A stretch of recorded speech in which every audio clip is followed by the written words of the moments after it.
Hey, it's Chantel, your therapist, and today we're going to talk about the brain.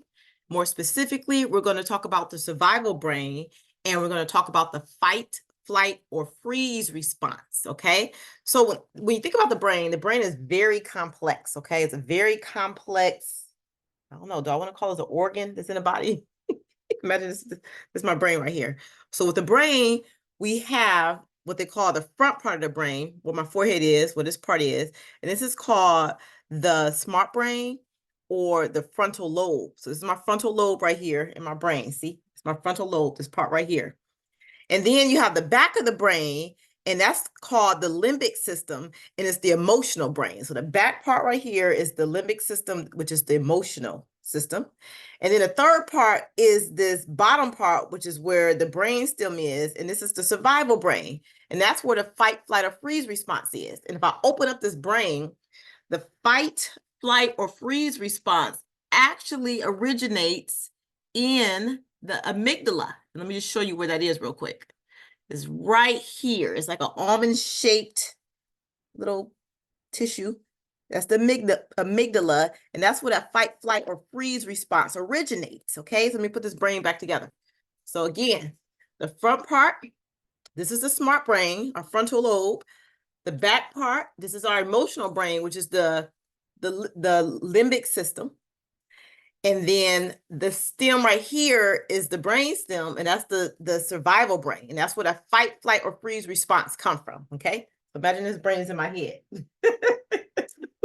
Sorry, it's three parts.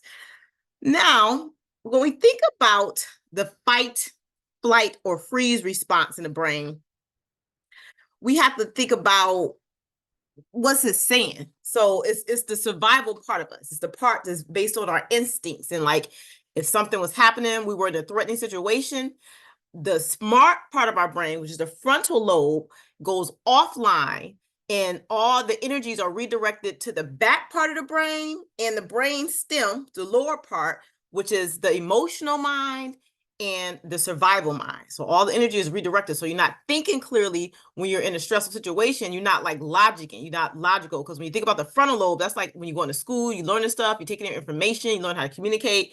But then the emotional brain is more like, you know, emotions, reactions, how you feel. And then a fight, flight, or freeze, you know, when that's activated, it makes you kind of either want to stand up and fight for what you need to fight for. Like if a bear came into the picture, you probably either try to fight the bear, you know, with some kind of object or your fist.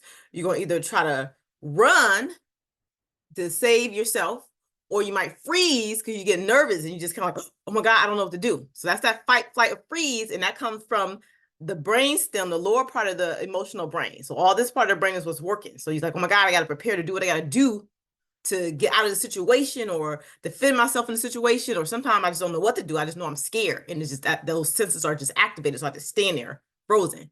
So the issue with anxiety, so if we talk about anxiety, the issue with anxiety and the issue with stress is that sometimes in the world that we live in now, because we're not like in caveman land where, you know, we have to survive on the earth and be outside and protect ourselves against animals, things like that. That's when this back part of the brain, that emotional and the brainstem part, was really, really necessary. We're not in those times anymore, but stress is viewed and is interpreted differently through our brain. And let me just say that emotions come from your brain. It's all like the interpretation of what's going on. All right. So when we feel stressed out, like if we get into a confrontation or argument with someone, sometimes depending on the degree or the level of the argument, we turn off the frontal lobe, which is the smart brain. We're not logical and we're not thinking things clearly, and we automatically go to the emotional brain and that fight, flight, or freeze response. We're going to be argumentative. You're going to walk away. You know what I'm saying? Or you're just not going to say nothing. It's going to freeze up. That's what happens. And when it's fight, freeze, I don't know what you call it, stance is activated, it creates sensations within the body. Okay. So you might feel shaky. You might feel like you have to pee more, go use the bathroom more. Your hands might start sweating. Your heart might start beating really hard. We call that heart palpitations. You start having symptoms within your body that kind of like is preparing you to either fight, to run, or sometimes freeze because you don't know what to do because you're overwhelmed by your senses. So when the smart brain go offline, we have to find a way to calm the senses to bring us back to a rational state. And one of those ways is really taking deep breaths.